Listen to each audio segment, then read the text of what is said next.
बिस्मिल्लाहिर्रहमानिर्रहीम। अस्सलाम वालेकुम नाज़रीन। दुनिया में इस वक्त जंग चल रही है। ये सिर्फ ईरान और इसराइल की जंग नहीं है, बल्कि ये पूरी दुनिया की जंग है। पूरी दुनिया के पावर सिस्टम की जंग। मिसाइल्स चल रहे हैं, ड्रोन्स गिर रहे हैं, लेकिन असल सवाल ये है कि ये सब आखिर किसने शुरू किया और ये ख़त्म कब होगा। लोग समझते हैं ये एक सडन कॉन्फ्लिक्ट है, लेकिन हकीकत ऐसी ही है। ईरान और इसराइल की दुश्मनी 40 साल पुरानी है।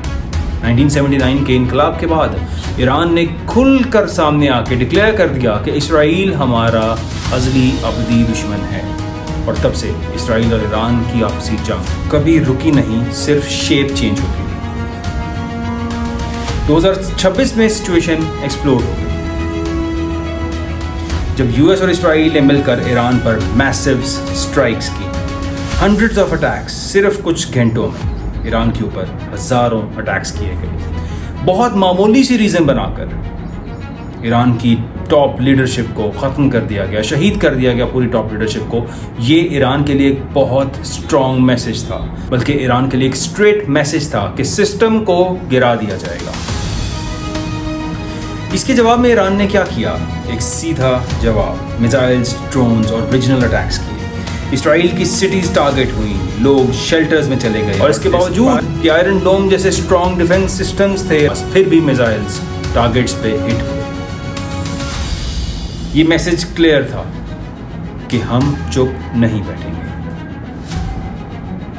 अब सबसे इंपॉर्टेंट बात समझिएगा, ये सिर्फ दो मुल्कों की जंग नहीं है, इसमें डायरेक्टली शामिल हैं अमेरिका, मिडिल ईस्ट के एलाइज और ग्लोबल ऑयल रूट्स, यानी सबसे बढ़ के स्ट्रेट ऑफ हॉर्मुज़, जिसका हम हमेशा से जिक्र सुनते हैं। अगर स्ट्रेट ऑफ हॉर्मुज़, वो जो एक रास्ता है, इसको बंद किया जाता है तो पूरी दुनिया की इकोनॉमी हिल कर रह जाती है। ये पूरी दुनिया की 20% ऑयल सप्लाईज नहीं है। हमने देखा कि स्ट्रेट ऑफ हॉर्मुज़ के बंद होने से पूरी दुनिया हिल कर रह जाती है कि आखिर हुआ क्या। तो असल वजह क्या है? Nuclear programme.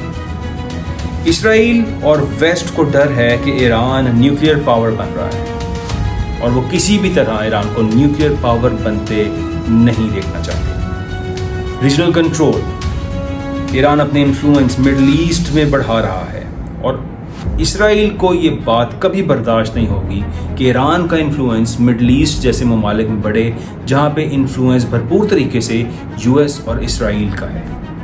इसको अगर हम आइडियोलॉजिकल वॉर कहें, यानी ये सिर्फ मिलिट्री वॉर नहीं, ये सोच की जंग है, सिस्टम वर्सेस रेजिस्टेंस। और अब सिचुएशन और डेंजरस हो चुकी है। पीस टॉक्स फेल हो चुके हैं, पोजीशंस हार्ड हो रही हैं। आज डोनाल्ड ट्रंप ने जो स्टेटमेंट दी, उसमें उसने क्लियरली ये कहा कि हम दोबारा से ईरान पर अटैक नहीं करेंगे, लेकिन साथ ही उसने अपने तमाम तर पीस टॉक्स के लोगों को, नुमाइंदों को पाकिस्तान से वापस बुला के लिया। अब इसके पीछे बड़ा इम्पॉर्टेंट है ये समझना कि अमेरिका नहीं चाहता था ये जंग। इस जंग में अमेरिका को ज़बरदस्ती पुश किया गया। वो तमाम तर एप्स्टीन फाइल्स और ईरान और डोनाल्ड ट्रंप को ट्रैप किया गया ईरान वॉर स्टार्ट करने के लिए। अब डोनाल्ड ट्रंप किसी भी तरह इस वॉर से निकलना चाहता है, लेकिन उसको भी अपनी इज्जत प्यारी है, because upcoming elections Donald Trump के लिए बहुत इंपॉर्टेंट है, अपकमिंग इलेक्शंस जीतना। और उसकी पोजीशन इस ईरान वॉर के बाद बहुत वीक हुई है। अगर डोनाल्ड ट्रंप ने प्रॉपरली प्ले ना किया या इस वॉर को विन पोजीशन के अंदर ना रखा, जो हारने के बावजूद भी वो चाहता है कि मैं अपनी वॉर को एक फतह की तरह शो करूँ लोगों को, और लोगों को बताऊँ कि मैंने ये वॉर विन की है और ये वॉर रुकवाई भी मैंने है, इसका क्रेडिट भी लूँ। इस सब के बावजूद डोनाल्ड ट्रंप क्या करेगा? तो जब आप न्यूज़ देखते हैं और जब आप देखते हैं कि मिसाइल्स, अटैक्स, स्टेटमेंट्स, तो ये सिर्फ सरफेस मत देखा करें। असल गेम ये है कि मिडिल ईस्ट को कौन कंट्रोल करेगा। स्ट्रेट ऑफ हॉर्मुज़ पे जिसका कंट्रोल होगा, उसके पास बहुत बड़ी ताकत होगी, पूरा मिडिल ईस्ट उसके कंट्रोल में होगा, और स्ट्रेट ऑफ हॉर्मुज़ का कंट्रोल ईरान का ही नज़र आ रहा है। ये जंग अभी रुकने वाली नहीं है, और इसका असर हर मुल्क तक पहुंचेगा। अगर आप चाहते हैं कि मैं आपको मज़ीद इस तरह के सच रिवील करता रहूं, तो मेरे चैनल को सब्सक्राइब करें और आने वाली मेरी वीडियोस को ज़रूर देखें, क्योंकि यहाँ नैरेटिव नहीं, रियलिटी बताई जाती है।